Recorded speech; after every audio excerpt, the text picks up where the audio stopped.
Jusqu'à 9h, Good Morning Business. 7h21 est avec nous ce matin. David Princet, président France de Binance. Bonjour. C'est une plateforme d'échange de crypto. Plus de 600 cryptos et surtout ce Graal obtenu par l'autorité des marchés financiers. C'est cet agrément de prestataire de services sur actifs numériques. C'est en fait un précieux sésame. Et en quoi ça change tout? Alors ça change tout parce qu'on passe de start-up qui a connu son succès, à vraiment une autorité qui a été régulée, qui a été contrôlée par des autorités d'un pays qui est assez important, la France, pays du G7 et dont on connaît la rigueur sur le marché financier. Et donc c'est un saut de qualité et de sérieux pour les utilisateurs. Alors vous allez nous dire qu'est-ce que ça va vous permettre de faire, mais j'ai quand même une question un peu peut-être naïve, mais quand on est une plateforme de crypto, quand jusqu'à présent, on n'avait pas de siège social, qu'on connaît le fondateur emblématique, Sidzi, qu'on prétend s'affranchir justement de toutes les règles. Pourquoi aller chercher un agrément d'une autorité de marché ? Alors, on a connu une croissance folle dans nos premières années. On était en train de se structurer. On avait cette habitude de dire on n'a pas trop de siège social. Mais quand on veut passer à l'étape supérieure, le level 2, passer aussi, et la blockchain, que la blockchain passe de 8% d'adoption à 20, 30, 40%. Passer auprès des investisseurs. Hein. Exactement, ouais. Excusez-moi. Non. Il faut être plus précis, avoir des engagements qu'on donne aux utilisateurs, rassurer aussi, montrer notre sérieux en termes de lutte anti-blanchiment. Il faut s'embourgeoiser.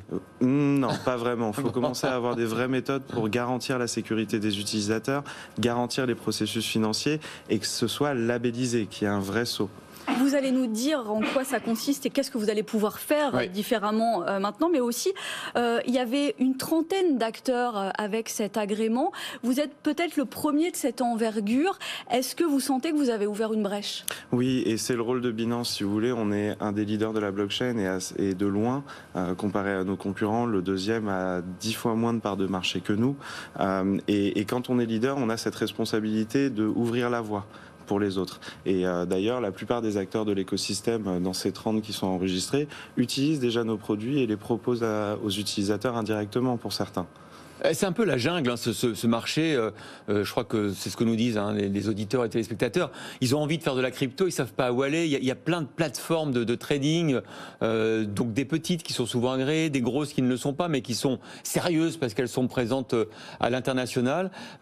Pour vous, cet agrément de l'AMF, c'est justement le Graal qui vous permet de joindre le meilleur des deux mondes? Ça donne de la crédibilité et du sérieux. Ça permet à des investisseurs qui sont pas forcément des early adopteurs de pouvoir rentrer dans un espace sécurisé, dans un espace de confiance, dans un espace agréé pour pouvoir opérer dans la blockchain, apprendre dans la blockchain, parce que notre plateforme, c'est pas juste une plateforme d'achat et vente. On a un launchpad, on a la Binance Card qui permet de dépenser ses cryptos directement avec une carte bleue.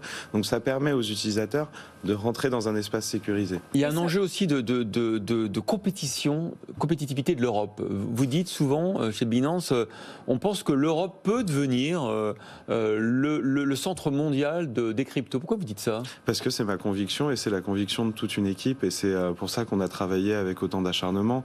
Si vous voulez, quand on étudie les régulations mondiales, l'Europe et la France en tête de mire a posé une réglementation claire.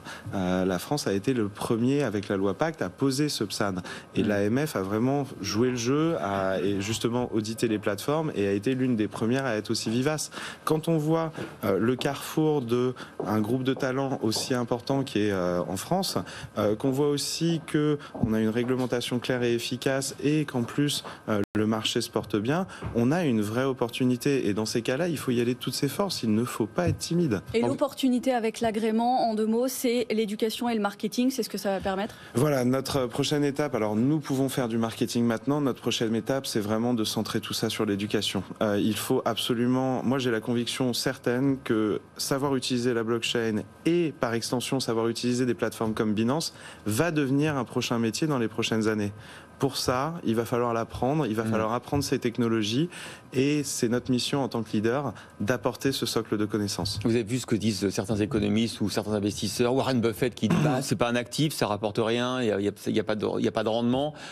Patrick Artus qui nous dit sur ce plateau ça vaut zéro un bitcoin. Alors il faut croire qui? Est-ce que c'est quoi le potentiel développement des crypto-monnaies? Je pense qu'il faut se faire son propre avis déjà de première base. Il faut aller chercher ses recherches. C'est un secteur qui est encore très jeune, qui a une croissance explosive et on le voit.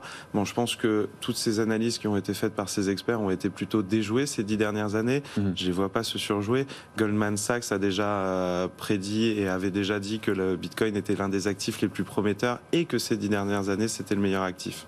En tout cas, il faut toujours diversifier ses portefeuilles. Ou peut-être mettre un peu de crypto dans son portefeuille, c'est peut-être pas une mauvaise idée. Voilà, tous les œufs pas dans le même panier. Et savoir aussi prendre des risques et calculer son risque. Et puis on peut écouter BFM Business et suivre BFM Crypto, évidemment. Merci forcément. David Princet, président de France de Binance, d'avoir été avec nous ce matin.